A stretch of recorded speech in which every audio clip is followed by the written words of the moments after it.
E aí, galera, esse é mais um episódio do Maldita... Aliás, esse não é um episódio convencional do Maldita Politicagem. Esse é um novo formato que a gente está testando, né? Uma espécie de mesa redonda sobre política. Essa mesa redonda que a gente vai discutir temas sobre a política recente do Brasil, dos acontecimentos da política brasileira. A gente ainda não deu um nome, vocês provavelmente estão vendo já o nome do futuro aí, né? A gente está decidindo, muitas discussões aqui estão rolando entre os membros do projeto. E para isso estou aqui reunido com o nosso querido Luiz Domingos, agora pessoalmente, né? Inclusive vocês podem dar o retorno de vocês para ver se dá muita diferença da nossa participação pessoal aqui. Tudo certo, Luiz? E aí, Ale, é isso aí. Saudações a todos e todas.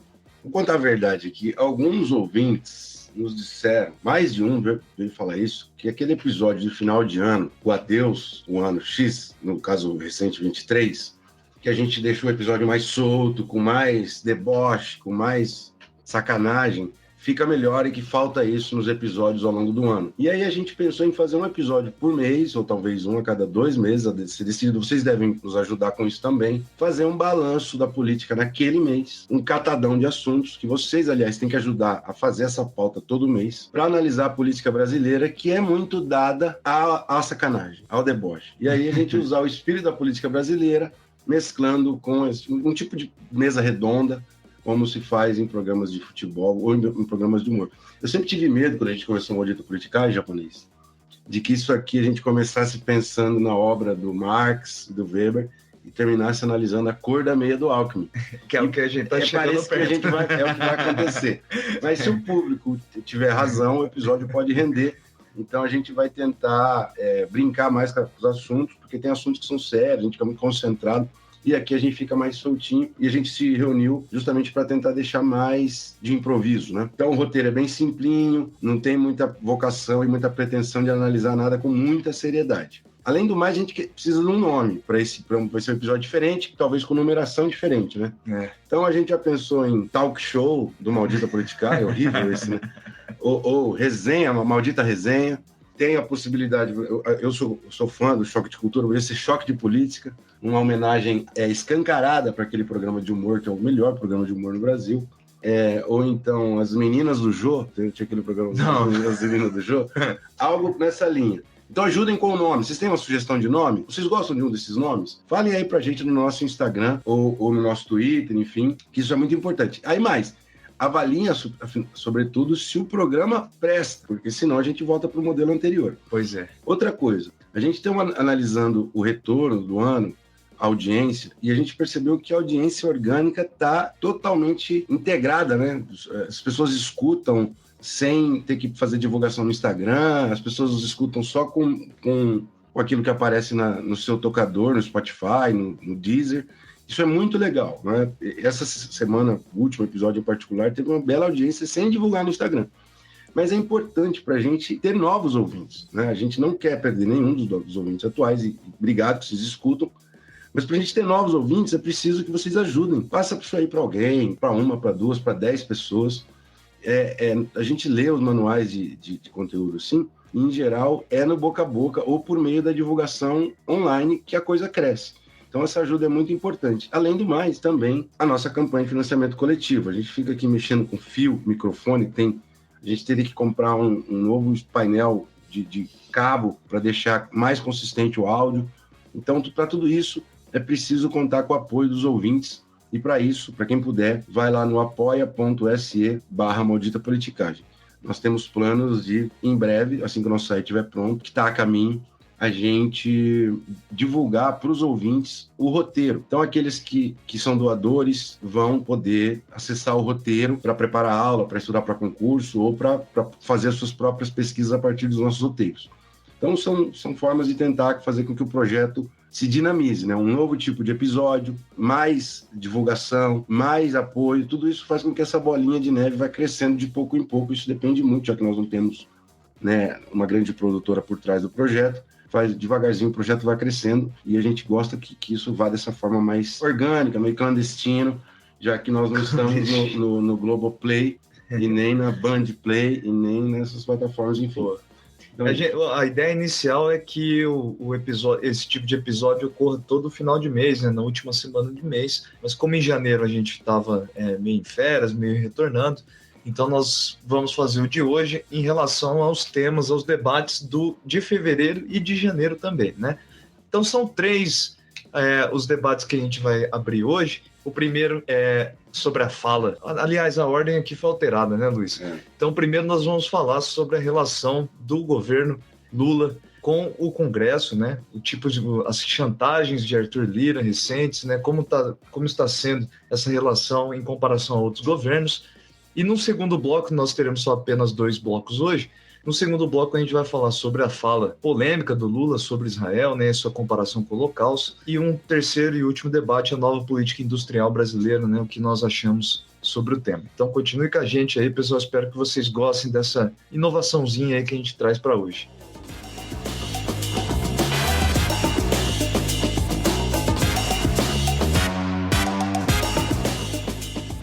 Bom, Luiz, o governo Lula 3 tem enfrentado uma série de dificuldades com relação ao Congresso, né? Especialmente com o nosso querido Arthur Lira. Essa relação parece estar esquentando, todo mês esquenta, né? Todo mês tem alguma polêmica, alguma ameaça, né? Como nós podemos avaliar, segundo a sua avaliação dessa vez, né? Primeiro, começando, essa relação entre executivo e legislativo no Brasil atual, nos últimos 2 meses, especialmente, né? o Arthur Lira, ele daria uma série, não só um episódio, né? Ele daria uma série. Primeiras observações a respeito desse figura maravilhoso e do Lula, a relação do governo Lula com o Congresso, em particular com o Arthur Lira. Em primeiro lugar, é o seguinte, o Arthur Lira teve uma agenda muito intensa no período de carnaval. Ele saiu na Beija-Flor de Nilópolis, né? Ele desfilou, inclusive de parceria ali com o patrono, né? Com o líder, que é o Capitão Guimarães, que, aliás, é um dos protagonistas da série da Globoplay Vale o Escrito, aquela série sobre o Jogo do Bicho. Capitão Guimarães é um da cúpula do Jogo do Bicho no Rio de Janeiro, todo mundo sabe disso. Assim como muitos outros bicheiros são patronos de escolas, essa relação está bem desenhada na série Vale o Escrito. Fiquei pensando, daqui a alguns anos, se tivesse uma nova, né, Vale o Escrito número 2, se o Arthur Lira ia ser personagem da série. Que ali aparecem várias figuras de alto gabarito, de muito calibre, de conduta ilibada. Então, eu acho que seria um ponto no currículo do Arthur Lira. Mas, bem, ele abriu o ano do trabalho legislativo, que é dia 1º de fevereiro, com um discurso dando uma paulada no governo, falando que o Congresso não ia ser carimbador do governo, e que ia ser um Congresso ativo e altivo. E ele sempre vem, né, com o mesmo argumento, né, de que ele está defendendo, na verdade, a democracia brasileira. Isso, né? São os interesses, etc. E a gente sabe que esse é o argumento para ele chantagear o governo em relação às emendas parlamentares, que o governo libera as emendas, e aquilo que foi instalado lá no meio da pandemia com o governo Bolsonaro e que mudou totalmente a relação entre o legislativo e o executivo. Ele começou o ano já sapecando, foi para cima do Lula. Mas para a gente avaliar isso, vale a pena um balançozinho do que foi o ano de 2023 na relação entre o governo Lula e o Congresso. A Quest, a consultoria e pesquisa lá, que aparece com muitos dados, e tem o seu diretor, o Felipe Nunes, um cientista político, eles trouxeram um dado interessante de que a taxa de sucesso das iniciativas do governo no Congresso teve a maior aprovação desde o Fernando Henrique I, de todos os presidentes, que vamos rapidamente passar esses dados. O primeiro governo Fernando Henrique teve 29% de sucesso nas suas iniciativas, foram aprovadas lá no Congresso. FHC 2, 14%, já metade. Lula 1 aumentou 35%, Lula 2, 13%. Percebam que entre o primeiro mandato de um presidente que se reelege e o segundo, há uma queda, né? Então, o segundo mandato do presidente sempre é o desgaste. Mas isso não acontece com a Dilma. A Dilma teve 12% no seu primeiro mandato, e aquela tese de que a Dilma não se dava bem com o Congresso fica evidente, né? 12% de sucesso nas suas matérias no Congresso é pouco pra caramba. Mas a Dilma 2 teve 18%. Por quê? Porque antes dela ser impeachmentada, ela tentou renegociar com o Congresso, refez ministério, e isso deve ter aumentado a taxa dela. E aí o Bolsonaro, ele teve 5,9% de sucesso legislativo, e aí a gente já sabia porque o Bolsonaro não dava a menor pelota para o governo e nem para o Congresso, né? E também tinha uma espécie de fragilidade, né, no partido, né? Ele não tinha uma base... O que ele fez a coalizão com o Centrão no metade do mandato, mas para passar a agenda de governo para o Centrão, em particular com o orçamento, que ficou aí com 40, 50 bilhões nas mãos do Centrão para fazer o que quer, comprar trator, dentadura, essas coisas que são política pública que o Centrão faz, né? Aí o Lula 3, agora, ele chegou a 36%. Ele foi um pouco, não um ponto percentual a mais do que o Lula 1. Então, mostra que o Lula conseguiu reequilibrar a relação com o Congresso. Mas, por outro lado, tem os vetos. Você estava perguntando do veto antes que a gente gravar aqui. O governo Lula enfrenta um Congresso que tem o seu polo pendendo para a direita. E, além do que, comandado pelo Arthur Lira, que tem muito interesse em disputar as verbas. O Arthur Lira acha que, de fato, os parlamentares individualmente merecem aquela grana que eles têm, que varia de parlamentar para parlamentar, mas é no mínimo aí 1 bilhão por parlamentar por ano. Então, acho que vale destacar aquilo, né, Luiz? O Lula 3, então, tem a maior taxa de sucesso de aprovação das suas iniciativas, né? Isso. Comparado a todos os governos pós-redemocratização. Isso. Não tem o Collor aqui, mas é muito provável que o Collor não tenha grandes números aqui. Só tem os eleitos, não tem o Itamar e não tem o Temer, né, no dado da Quest. Agora, o que você está falando agora é que, por outro lado, nós temos uma série de vetos, né, presidenciais que foram derrubados recentemente. Então, quando vem uma lei do Congresso, isso não vale para emendas parlamentares. A emenda parlamentar, o presidente da República não tem o direito de vetar, porque isso é poder legislativo puro, né? Mas os projetos de lei complementar, lei ordinária, medidas provisórias, tudo isso o presidente inicia e passa pela aprovação do Congresso. O Congresso altera e volta para a sanção do presidente. Em muitos casos, o presidente discorda da decisão do Congresso e ele veta a lei inteira ou trechos da lei. Aí, o Congresso tem a última palavra, o Congresso pode derrubar o veto, né, por maioria absoluta, que tem que ter 50% mais 1 do número de cadeiras. O fato é o seguinte, como tem essa divergência, né, o governo é mais à esquerda, o centro-esquerda, uma frente ampla, e o Congresso é claramente pendido para a direita, basta lembrar que a maior bancada é do PL, né, do Valdemar, do nosso Valdemar, que foi preso outro dia, porque ele estava com uma garrucha em casa, uma espingarda em casa, sem documento. Grande olheiro da política brasileira. A gente tem episódio sobre ele lá atrás também. Bom, o Lula vetou trechos de lei. Aí o Congresso em Foco fez um levantamento disso e fez uma descoberta interessante demais aqui para mostrar que, por mais que o Lula tenha melhorado a relação do governo, do Poder Executivo, e aumentado o poder de barganha com o Poder Legislativo, nem tudo são flores. Desses vetos presidenciais, 40% foram rejeitados, né? Ou seja, o Congresso foi lá e derrubou o veto presidencial, né? Se comparar com o Jair Bolsonaro, nós temos 90% dos vetos mantidos, né? Quase o dobro, né? Do Lula. O Lula tem 46% dos seus vetos mantidos. Que é quando o Congresso deixa quieto, fala, presidente, você tem a última voz. Então. Mas eu desconfio, Luiz, aí é uma coisa totalmente fora da ciência, que é uma percepção minha, que boa parte desses vetos que o Lula tentou mobilizar ali era meio que para acalmar a sua própria base eleitoral, e ele sabia que seria derrubado alguns deles, né? Sim. O grande tema, a grande lei vetada e que o Congresso derrubou no passado foi o tema lá da demarcação das terras indígenas.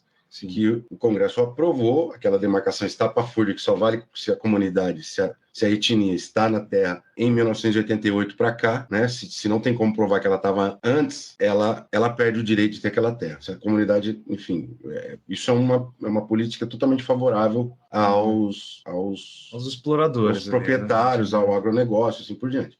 O Lula rejeitou, né? Vetou, e o Congresso derrubou o veto. E agora, o próximo grande tema. Mas, enfim, para mostrar que, por mais que o Lula tenha melhorado a relação do governo com o Congresso, né, com mais poder de negociação, com mais capacidade de impor a sua agenda, isso não é fácil, porque o Congresso está com a cara virada para a direita. Bom, Luiz, nós temos um problema grave, né, que permeia, que eu acho que vale a pena, talvez, você explicar, você domina melhor essa pauta, do porquê, bem rapidamente, do porquê as emendas estão tão altas, né? Diferentemente do que ocorria no passado, que o governo tinha a capacidade de distribuir cargos e obter apoio do Congresso, essa matemática não é mais tão simples como foi, não que tenha sido simples, né? Mas hoje está mais complexa ainda, porque o Congresso coloca, né, o seu patamar de exigência lá em cima, né, com emendas gigantescas, né, e o governo, essa é uma das maiores brigas atuais, né?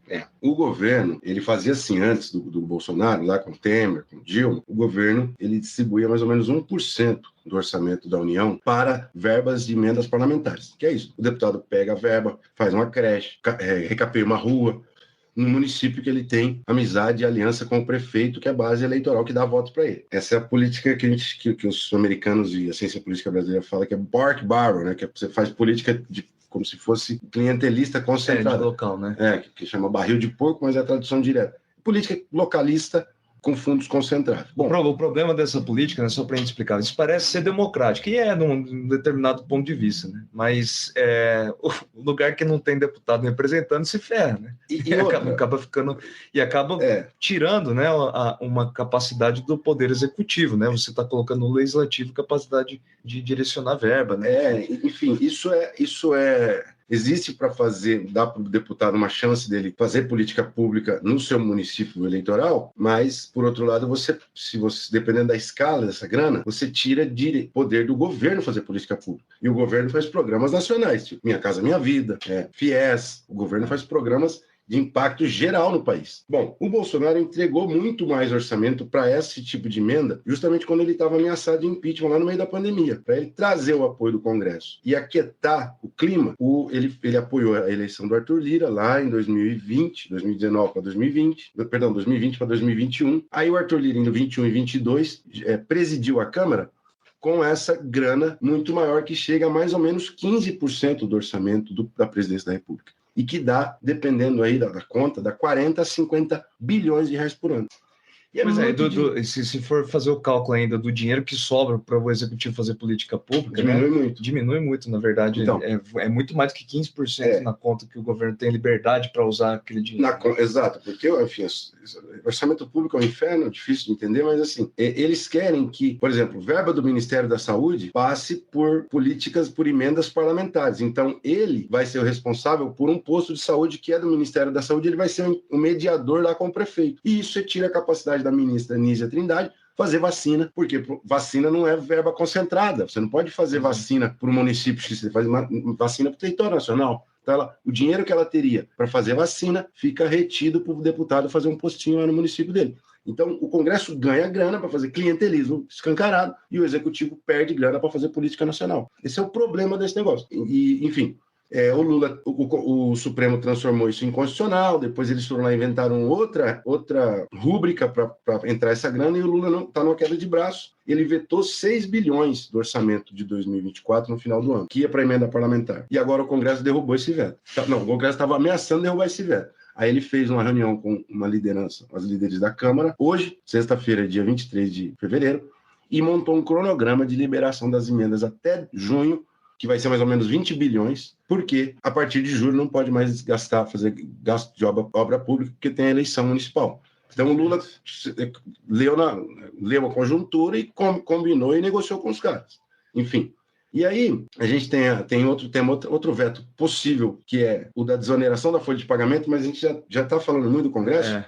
Eu queria falar, antes de falar da desoneração, quem quiser pergunte, a gente explica isso no episódio, que é um assunto bem interessante e bem complicadinho, mas especular um pouco sobre o ano, no final do ano. Esse ano, depois das eleições, o grande tema do segundo semestre vai ser as articulações para eleger um novo presidente da Câmara, que é algo que tem que ser feito em dezembro para assumir a presidência em 2025. O mandato do Arthur Lira tem 2 anos e acaba no final de 24. E aí, quem que vai ser o próximo presidente da Câmara? Pô, mas tá longe, mas já estão articulando. Né? É no começo do ano que vem, né? É na abertura do ano legislativo. É isso. Mas o jogo vai ser jogado desde já, e especialmente lá em novembro e dezembro. E isso daí, sim, pode ser um episódio muito importante desse governo Lula. Isso, né? Então, porque dependendo de quem será o próximo presidente, é que consegue melhorar essa relação e tirar um pouco de poder clientelista do Congresso. Pois é, ou então pode piorar a coisa. Pode, então. O cenário é o seguinte: o PDT e o PSB, 2 partidos aliados ao presidente, que tem ministério, partidos de centro-esquerda, saíram do blocão, famoso blocão do Arthur Lira. Agora, já sinalizando que ele não vai ter apoio lá no final do ano. E o Arthur Lira quer eleger o pupilo dele, que é o Elmar Nascimento. É do União Brasil, né? Do União Brasil da Bahia, que é um deputado maravilhoso, um deputado, assim, um grande quadro da centro-direita brasileira.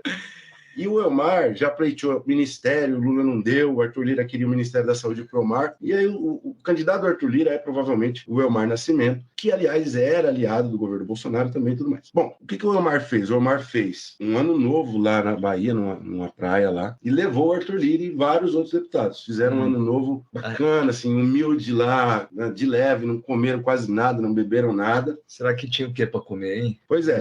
Mas na ida do Arthur Lira para Salvador, nessa ocasião, já ficou meio que armado para ele voltar no carnaval. E ele voltou no carnaval, o Arthur Lira desfilou na Beija-Flor, veja só. É tipo a Ivete Sangalo, só que da política. Né? Exatamente. ele é isso aí. Ele é tá tipo, macetando.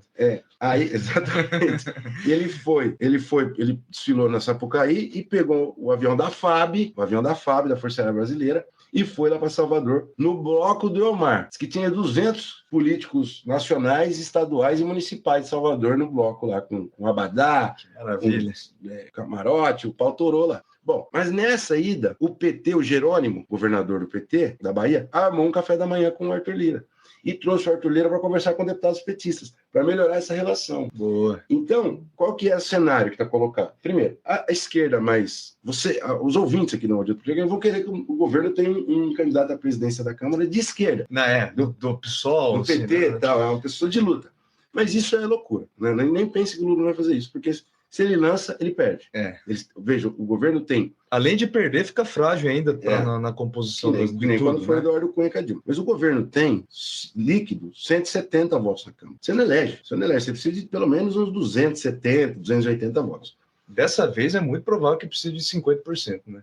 Enfim. E aí, a ideia é se o Lula vai conseguir emplacar um candidato do Centrão que não seja cupincha e filhote do Arthur Lira. E a especulação é o tal do Aguinaldo Ribeiro, que é um cara do PP, do mesmo partido do Arthur Lira, mas menos politiqueiro. Pelo menos não faz bloco de carnaval para chamar os políticos e costuma ser visto como um cara que honra a sua palavra, que é mais discreto. Portanto, se o governo firmasse acordo com esse presidente futuro, nós estamos especulando, chutando aqui, o governo não tem que ficar toda hora liberando grana, toda hora, essa coisa que os caras ficam no encalço do governo. Então a expectativa é de que se o Lula conseguir montar uma frente com votos do Centrão, tirando de um cara diretamente ligado ao Arthur Lira, como o Elmar, o Lula vai ser um grande legado das instituições brasileiras. Sim. Só que para isso ele vai ter que dar alguma coisa para o Arthur Lira. Por exemplo, se cogita que ele dê um ministério para o Arthur Lira. O Arthur Lira vai virar ministro do governo Lula.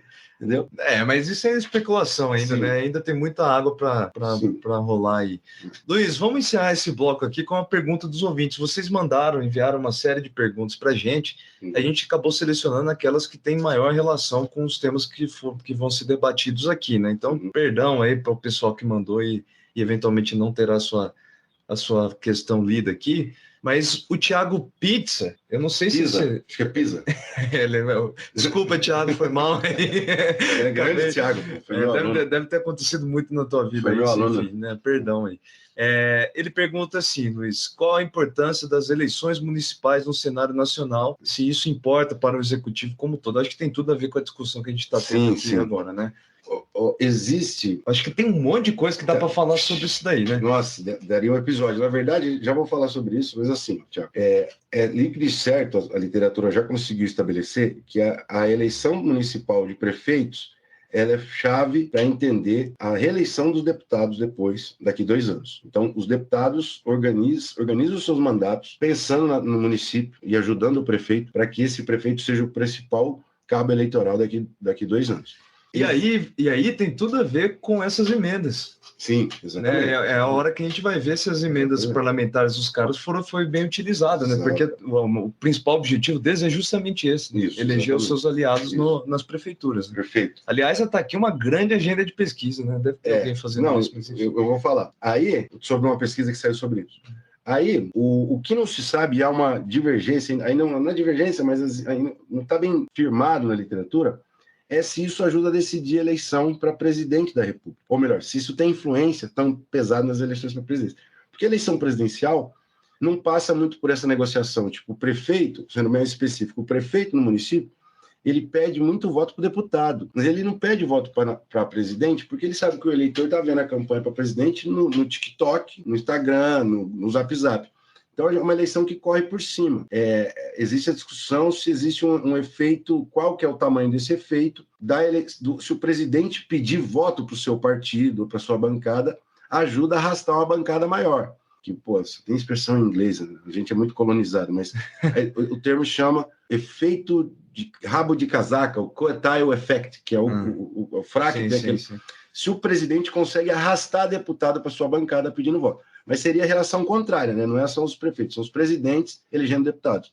Mas eu acho que não importa diretamente para o executivo. A eleição para o executivo, nos padrões que foi em 2022, ela é muito mais ideológica do que clientelista. Então, mas para o caso atual, tem uma grande... Está em jogo, né? Na verdade, uma leitura que o Partido dos Trabalhadores atual tem, uma preocupação do alto escalão do PT com as prefeituras de médio escalão, né? Médio porte. Médio porte. Eles têm um diagnóstico de que o Partido dos Trabalhadores tem perdido espaço nesses municípios e que é preciso recuperar. Então, vale a pena para quem está interessado nas prefeituras, aí, né, além de ver as grandes capitais, ver como o Partido dos Trabalhadores e seus aliados estão concorrendo, né, às eleições nas médias prefeituras, sei lá, aqui no Paraná, Maringá, Londrina. Sim. Esses daí são perdidos, né, mas Cascavel, enfim. O PT está pensando em Maringá? Então, não, Maringá não tem como, né? Parece que Maringá está uma reprovação absurda, aliás, né, do Partido dos Trabalhadores. Mas, enfim, para os partidos como um todo, não só o PT, né, existe uma grande disputa esperada para essas cidades de médio porte aí em todos os estados do Brasil. E faz sentido essa lógica, só para completar o que você falou, que nós não tinha nem combinado, que assim, os deputados dependem de juntar 10 mil, 20 mil votos em municípios pequenos. E é a esmagadora maioria dos 5.500 e tantos municípios que tem no Brasil, mais de 4 mil são desses municípios. Nós não devemos ter 500 municípios de médio porte. Então, só que esses municípios de médio porte, as capitais, regiões metropolitanas, é que elege presidente. Então, sim, o PT quer focar aí, pensando na disputa presidencial. Porque de pequeno porte é difícil fazer uma estratégia longa, sim, né, sim, etc. É uma coisa muito mais solta, né? Agora, de médio porte é possível o partido, né, usar a sua força, né?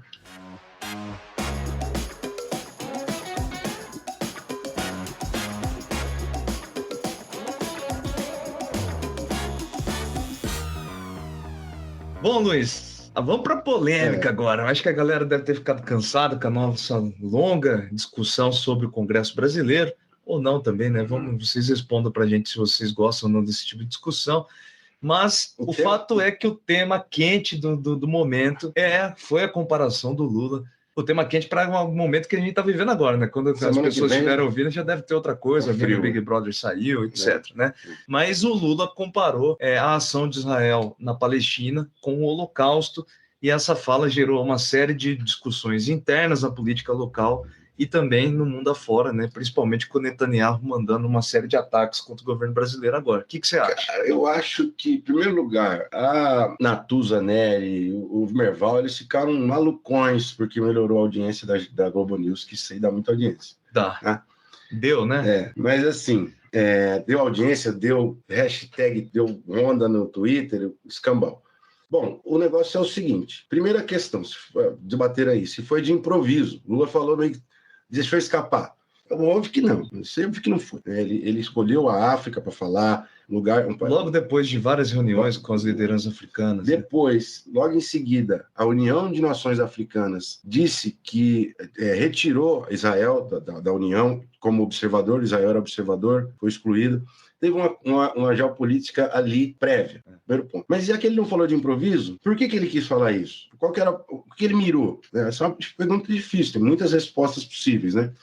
O que você acha? Então, vamos para um lado mais pessoal aqui na coisa, né? Eu acho... O japonês de coração aberto, gente. Eu acho, assim... Não, porque eu acho que esse tema foi bastante debatido no quesito técnico, né? Essa coisa toda, mas... se eu fosse chutar, eu acho que foi tudo muito planejado, mas que houve um pequeno deslize na escolha das palavras, talvez, né? Mas a minha opinião é que é o seguinte: as pessoas estão falando muito da comparação, né, do Holocausto com Israel, que é o que gerou o peso. Eu acho que caso ele tivesse utilizado a palavra Netanyahu em vez de ser Israel, teria sido uma crítica muito mais potente e de acordo com os objetivos que eu estou julgando que ele tivesse, né? Porque eu acho que o Lula quis atacar o governo de Netanyahu, que está, né, vivendo uma má situação lá na política local, né? Ele está pior do que o Lula aqui, e acabou gerando um ataque que foi muito bem, criaram uma narrativa nova em cima da fala do Lula, né? Que foi muito bem sucedido nesse sentido, como se o Lula estivesse agredindo o povo de Israel como um todo, né? O Estado de Israel como um todo. E os judeus de forma geral. Isso. Eles foram bem-sucedidos nisso. Mas eu me pergunto se... Enfim, eu vou ser atacado aqui também, Luiz. Mas eu não acho que seja completamente descabida a comparação. É lógico que em termos de tamanho, né, número de mortes, mas eu acho que não é disso que se trata, né? Se trata de fato de um genocídio que Israel está cometendo agora. A gente pode falar se no começo foi justo ou não, enfim, essa é outra discussão, mas o fato agora é que existe um povo que não tem a menor condição de se defender, que nós falamos lá no episódio passado, que tem um problema gigantesco de representação numa instituição, né? Na ONU. Por isso o Hamas acabou conseguindo crescer, né? Sim. E que está sendo morto diariamente, né? Com hospitais sendo destruídos, etc. Me parece, eu me sinto realmente incomodado quando a discussão se dá em torno de se o conceito é bem utilizado ou não, né? Tem gente morrendo no negócio e a gente está falando aqui se o conceito foi bem utilizado. Gente, pelo amor de Deus. Então, para mim, não tem cabimento. É lógico que eu acho que para os judeus, né, isso gerou uma série de desconforto, mas o fato principal não é esse, né? Eu acho que é verdade. Acho que é verdade o que você falou. E essa coisa de que não tem comparação com o Holocausto é tosquice demais. Primeiro, a gente tem que falar que não dá para equiparar. Agora, tudo é comparável, né? Quer dizer, você tem que estabelecer. Se você tem um morticínio em grandes quantidades, e aí esses morticínios são comparáveis com o Holocausto, desde que você pondere. O Holocausto teve mais gente, o Holocausto tinha uma logística muito estruturada para matar, para estrada de trem, né? Era uma coisa bem mais organizada para assassinar judeus. Então, é óbvio que o que está acontecendo em Gaza não é igual, mas é comparável, no sentido que tem uma outra proporção. Genocídio, né? Então, daria para pensar, por exemplo, ninguém faz isso. Na hora que o meu orientador não escute, que ele vai falar para eu fazer. Fazer uma tipologia de genocídio, tipos de genocídio. Porque daí a gente vai começar a comparar com mais consistência. Agora, querer que o Lula tenha, o Lula não está fazendo tipologia, Pois é, e isso eu não estou nem falando, então, em defesa do Lula, assim, eu só acho que foi, na verdade, uma oportunidade utilizada pelo Netanyahu e seus apoiadores para criar uma narrativa em cima de um eventual deslize do Lula. Eu acredito demais nisso, porque, até retomando, né, no dia 27 de dezembro, o Erdogan falou uma frase muito parecida, né? Abre aspas aqui, o que o Netanyahu está fazendo é menos do que o Hitler. Não é. Então... ou seja, ele falou algo, né, muito semelhante, mas o contexto ali é diferente, né? O Erdogan está do lado dele, né? Tem um custo muito maior de ser atacado, e o Erdogan já é, né, relacionado a esse tipo de fala, né? Sim. Então existem outras especulações sobre por que ele falou isso. Eu gostaria de citar uma aqui que era o timing, que ele falou isso no domingo e na quarta seguinte ia ter a reunião do G20 aqui no Brasil, no Rio de Janeiro. Aí tem um colega, o professor Guilherme, que foi entrevistado aqui sobre o episódio Essequibo, que é especialista em doutor em relações internacionais e tal. Ele disse que era uma forma do Brasil chamar atenção para o governo brasileiro, para si, para ter mais holofote das posições do Brasil na liderança da reunião do G20. Porque, se não dizer ele, normalmente nessas reuniões que tem países muito poderosos, o Brasil faz uma roda de capoeira, né? uma exposição de roda de capoeira. O Gilberto Gil vai lá tocar uma música. E o Brasil não dá pitaco nenhum. Então era uma forma de tentar ganhar maior relevância, mais posição no debate da agenda do G20, incluindo a própria guerra. Bom, e um último ponto ainda sobre isso, penúltimo, é que se reagrupou muito fortemente os grupos na internet, nas redes sociais. Isso deu um pico de mobilização contrária ao governo, mobilizado pelas lideranças bolsonaristas. Inclusive, a própria Quest também fez essa análise, que aquilo foi uma análise que não veio de baixo para cima. A movimentação no Twitter não veio de baixo para cima, foi de cima para baixo. Deputados, gabinete do ódio, que ainda existe, tudo.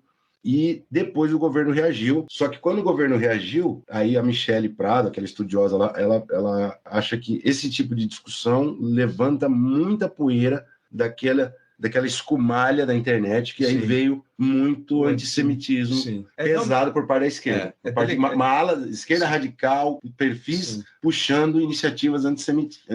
Realmente é delicado nesse quesito, né? Até por isso, né? O argumento de vários deles é que o Holocausto não deveria ser utilizado justamente por isso, né? Porque o movimento antissemita ele é sempre possível de resgatar ele, né? Que é terrível, essa esquerda é terrível. Nesse quesito, realmente é um argumento válido. Mas, o último, na verdade, né, é o ponto final da coisa, né? A Carla Zambelli mobilizou, né? Juntou a galera, pediu assinatura de todo mundo para emplacar um pedido de impeachment contra o presidente Lula, né? 140 assinaturas foram recolhidas.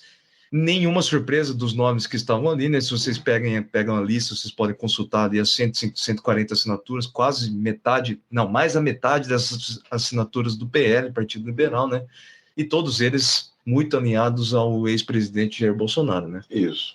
E eu fiquei, depois que você falou disso, eu fiquei encafifado e fui atrás de ver qual que era o crime que estavam imputando no pedido. Não tem um crime, né, para pedir o impeachment. E aí estava lá, dentro da lei lá, o que o Lula fez se enquadraria em crime de responsabilidade porque ele fez uma coisa que é cometer ato de hostilidade contra uma nação estrangeira, expondo a República ao perigo de guerra ou comprometendo-lhe a neutralidade. Pô, que coisa vaguíssima, né? Não é óbvio que isso aqui encaixa em qualquer coisa, mas, em geral, os impeachments, eles caminham nesse tipo de denúncia mesmo. São temas, ele escolheu 3 temas, o último tema é a nova política industrial do Brasil, a nova indústria Brasil, que foi anunciada pelo Geraldo Alckmin, trotskista, leninista, no comecinho de janeiro, né, o ministro da Indústria. Perfeito, né? Essa nova política industrial, né, batizada de Nova Indústria Brasil, né, seguindo a linha dos nomes, né, dados pelas políticas públicas do PT, né? Avança Brasil. Avança Brasil, né? Minha Casa Minha Vida. Parece tudo nome de novela, né? Então, nós temos, né, essa nova política industrial que vai ter um financiamento previsto gigantesco, né, de 300 bilhões até o ano de 2026, com diversas fontes, né? Que para alguns economistas, né, começando pela crítica aí, né, os economistas liberais especialmente dizem que é um repeteco daquilo que aconteceu nos governos anteriores, uma política protecionista de setores que já se mostraram ineficientes, né, ou seja, que não tem o porquê, no ponto de vista econômico, esse tipo de investimento, enquanto outros esse já tipo são... de crítica é a crítica, pode-se dizer que é a crítica não gosto e ponto, é má vontade? E se baseia um pouco, né? Porque as políticas industriais anteriores, elas não foram tão bem sucedidas assim, né? Sobretudo aquela dos campeões nacionais, né? Isso, pois é. Mas dessa vez, né? Então, essa nova indústria Brasil, se a gente procura os documentos na internet, nos órgãos oficiais, os documentos ainda são muito abertos, né? Muito vagos ainda, né? Não existe um começo, meio e fim tão bem definido assim. Mas a impressão que eu tenho é que, sim, existem alguns avanços, né, algumas modificações em relação à política anterior, né, as políticas industriais anteriores. O próprio documento vai dizer lá que um dos objetivos é a inovação, progresso técnico, avanços tecnológicos e agora um grande foco no desenvolvimento sustentável, né, uma indústria verde, portanto, né. E a elaboração... Fez parte da elaboração a Mariana Mazzucato, né, uma economista ítalo-britânica, que deu todo um corpo mais teórico para a coisa, né? Ela é especialista, aliás, como no papel indutor do Estado no avanço tecnológico, né, e no avanço econômico da indústria. Então, trouxeram essa economista lá do University College of London. Então, ela fez parte e ela coloca, né, parte dos seus conceitos, né, ela chama de missões nos seus trabalhos, e o governo também colocou lá 6 missões, que são elas, né, na agroindústria, no complexo industrial da saúde, na infraestrutura urbana, na transformação digital da indústria, bioeconomia e defesa. Essas metas, né, o dinheiro de 300 bilhões está destinado até o ano de 2026, enquanto as metas traçadas por essas missões até 2033, né? 10 anos. 10 anos, então, quase 10 anos de tempo, né? Bom, tem outras análises além da má vontade? Tem a minha, serve a minha? A sua é melhor. Tô brincando. A sua é melhor. Não, mas de verdade, né? Estamos muito no início da coisa, mas eu me lembro que boa parte da literatura que analisava as políticas industriais anteriores dizia que o grande problema dos planos anteriores era a forma como foi implementada a política sem metas claras e sem um tipo de gestão do projeto, né? Que se está avaliando ali aquela avaliação se está dando certo, se não está. Tinha os objetivos finais, tinha o dinheiro e aquilo era feito de uma forma um tanto quanto obscura e meio atrapalhada, né? Bom, em relação às metas, parece que a coisa está numa... Esse novo projeto, essa nova Indústria Brasil aqui, tem um desenho muito mais bem delimitado do que os planos anteriores, né? Então, se vocês procuram lá, eles têm ali essas missões de uma forma bem detalhada. Só que a gestão, né, tudo isso ainda é muito nebuloso. Me parece que o BNDES e as demais instituições credoras vão cumprir um papel fundamental de novo, mas aí eu acho que esse tipo de trabalho precisa estar acompanhado com outro trabalho de cunho mais político, porque eles vão vendo muito o retorno financeiro dos créditos, etc., né? Então, um órgão que foi criado recentemente, né, com representantes de 20 ministérios, é o Conselho Nacional de Desenvolvimento Industrial, né, recriado, né? Recriado, né? Já teve lá atrás. Ele foi recolocado agora dessa vez, né? É preciso agora esperar, né, para ver como é que vai ser a gestão, né, o acompanhamento, né, porque é mais sobre isso. A gente fala muito sobre como vai ser lá no final, o objetivo final, né, o que gerou. Só que é preciso acompanhar, né? Essa parte, então, o governo precisa demonstrar como vai ser feito, né? Como vai ser executado esse projeto. E a própria Manzucato, que participou da concepção da coisa, depois também fez um relatóriozinho crítico, dizendo que o problema de desenho institucional, que a gente vai, se vocês quiserem, faz episódio sobre tudo isso. A gente está fazendo uma série de provocações aqui para próximos episódios.